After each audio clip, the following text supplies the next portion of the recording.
c'est une ville portuaire au nord de la Chine. Et là, on est juste devant, on est dans la rue qui est devant la brasserie historique de Tsingtao, qui est donc une brasserie qui a été établie par des colons allemands en 1903. Oui, parce qu'à l'origine, la ville de Tsingtao, c'était donc un comptoir colonial allemand qui a été établi, je pense, au 19e siècle, si je dis pas de conneries, et qui a été fermé au début du 20e siècle. Je pense autour de 1914-1920, je ne sais plus exactement. Bref, donc là on est devant la brasserie. On va essayer de rentrer, on va aller voir un petit peu ce qu'il y a à voir. Et voilà, je pense qu'il y a un bar à l'intérieur et on va pouvoir visiter un petit peu la brasserie, on va pouvoir goûter les bières qu'il y a ici. Donc la bière qu'on connaît nous en France de Tsingtao, c'est la bière qu'ils exportent, hein, donc c'est une lager, voilà, une lager asiatique, un type pilsner, etc. Que je trouve pas mauvaise, hein, d'ailleurs. Je pense notamment à la Tsingtao, il y a la Singa thaïlandaise, il y a la Asahi, Sapporo, tout ça, japonaise. Voilà, bon, c'est des bières qui ont beaucoup moins de caractère que les bières artisanales qui nous intéressent habituellement sur cette chaîne. Mais quand même, techniquement, c'est des bières qui sont irréprochables et qui sont pas inintéressantes, je trouve. Voilà. Bon, ça y est, on est rentré, donc voilà, à quoi ça ressemble de l'intérieur. Et donc moi j'ai pris un ticket où je vais pouvoir goûter plusieurs bières. Apparemment ils ont la classique, hein. Ils ont la version non filtrée de leur bière. Ils ont également une IPA et une stout. Et je crois que c'est tout. Donc on va voir ce que ça donne. Voilà, ça a l'air assez grand, hein, la brasserie. Il y a plusieurs bâtiments. Voilà, il y a des jolies sculptures là derrière. Donc voilà, je vous reprends quand il y aura des trucs intéressants à vous montrer.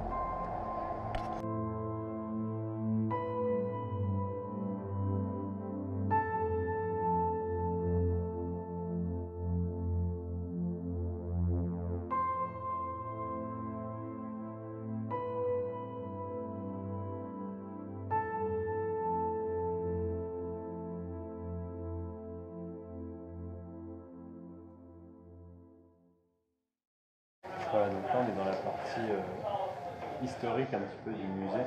On nous explique un petit peu l'histoire de la brasserie.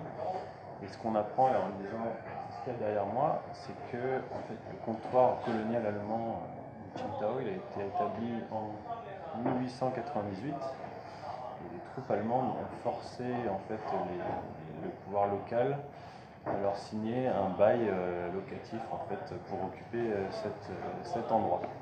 Tout simplement. Et donc à partir de ce moment-là, ils ont établi une brasserie qui a ouvert en 1903. Ils importaient tous les ingrédients d'Allemagne, sauf peut-être une partie du houblon, puisqu'apparemment il y avait quand même des cultures de houblon sur place. Et donc ils brassaient la bière ici en suivant la Reinheitsgebot, la loi de pureté allemande qui s'appliquait à tous les brasseurs allemands à l'époque, et encore aujourd'hui d'ailleurs, pour la plupart. Et donc ils vendaient cette bière à travers l'Asie, hein, donc apparemment jusqu'à Hong Kong, elle a été vendue. Et ils produisaient donc à l'époque deux bières, une Pilsner Light allemande et une Munich Dark, donc une lager un petit peu plus maltais, un petit peu plus foncé au niveau de la couleur.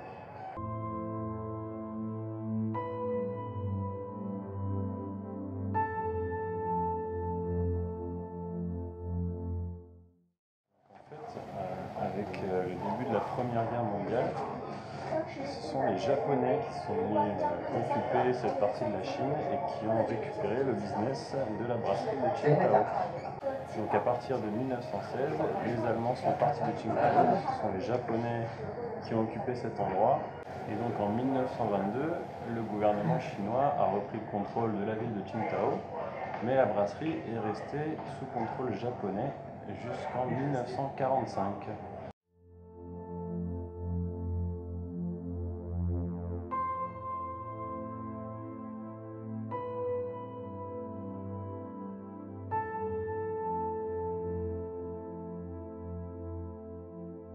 Et c'est seulement en 1945, à l'issue de la guerre sino-japonaise, que les Japonais ont été définitivement expulsés de Qingdao et que le contrôle de la brasserie a été confié à des Chinois. Et donc c'est à partir de ce moment-là qu'a été créée réellement la marque Qingdao qu'on connaît aujourd'hui, et que la brasserie a commencé à produire sous contrôle chinois. Et donc à cette époque-là, elle exportait en fait les bières produites sur toute la côte est asiatique, jusqu'à Hong Kong, jusqu'à Singapour. Et donc elle produisait au pic de production jusqu'à 2800 mètres cubes de bière par an. Et donc c'est à la fin des années 70 et pendant les années 80 que la brasserie Qingdao a vraiment pris une dimension réellement industrielle telle qu'on la connaît aujourd'hui, notamment avec les politiques d'ouverture économique qui ont été mises en place par le Parti communiste chinois. Donc il y a une petite anecdote marrante là, apparemment en octobre 1978, dans une bouteille de bière Qingdao qui avait été exportée à Hong Kong, on a retrouvé une brosse qui servait donc à nettoyer les bouteilles avant embouteillage et qui avait été cassée et qui était restée dans la bouteille.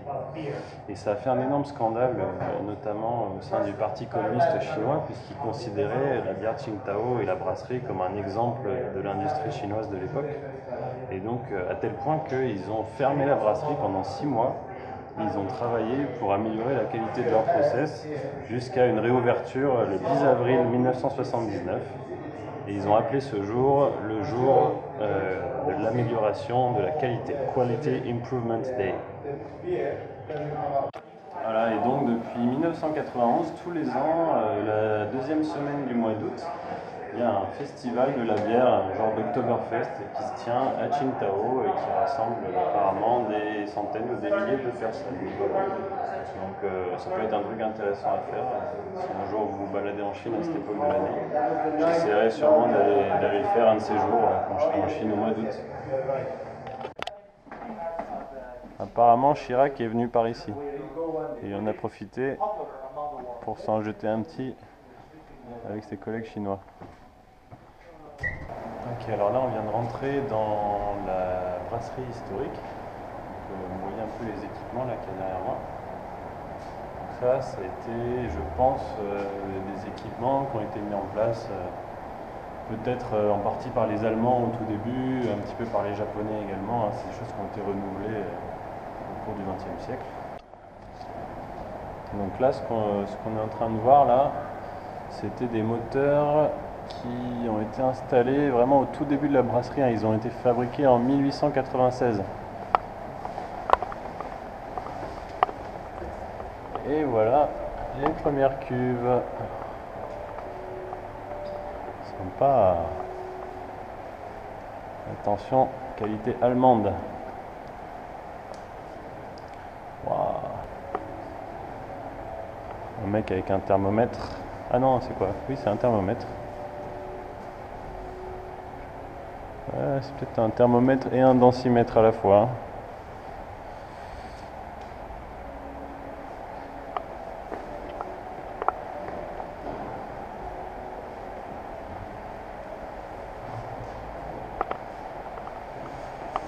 Et oui, donc les moteurs qu'on voyait en bas, c'est ce qui devait servir à actionner les hélices là, au fond des cuves, pour remuer la mèche.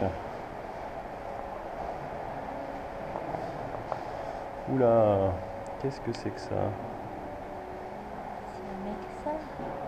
C'est la même Ouais. truc. Ah, peut-être que c'est le système complet là. Souvent une cuve en pâtage, les gens ils balancent des pièces à l'intérieur, c'est marrant.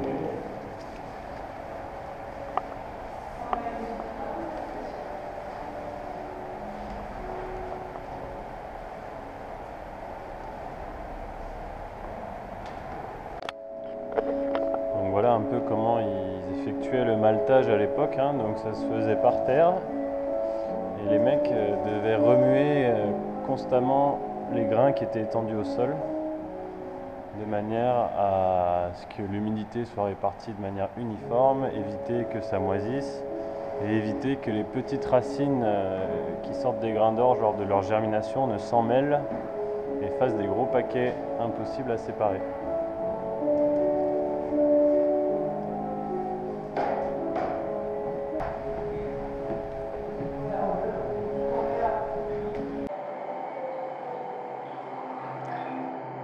Voilà, donc à l'époque, ils fermentaient dans des fermenteurs ouverts comme ça. On a un scientifique allemand qui vient faire une prise de densité. Checker où en est sa fermentation. Il rebalance tout dedans. Et puis il va se faire une petite pinte au passage.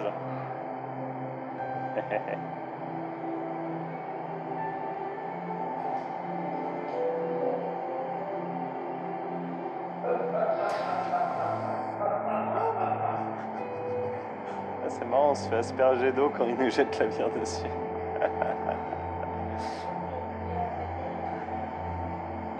Voilà, donc on voit ici le type de fermenteur ouvert qu'ils utilisaient historiquement. Densimètre à la main.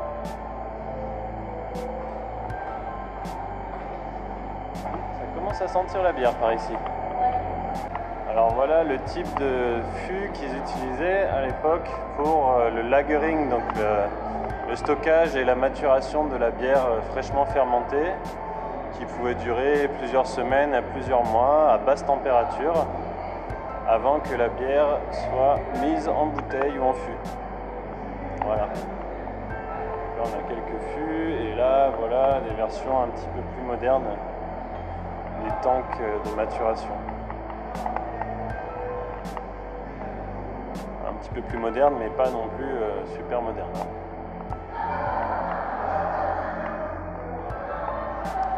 Et donc, vous voyez que ces gros barils là, ces gros tonneaux, ils sont en bois.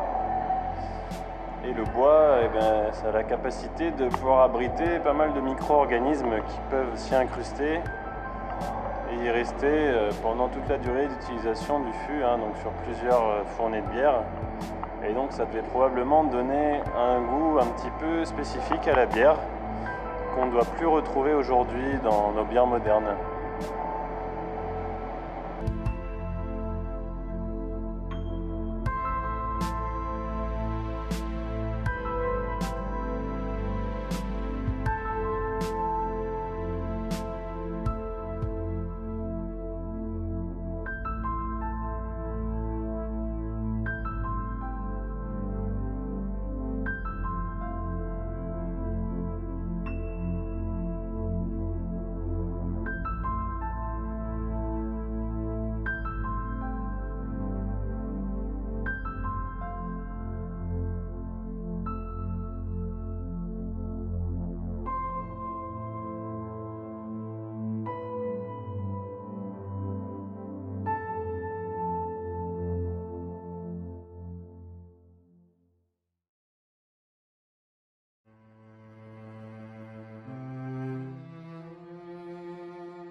Salut!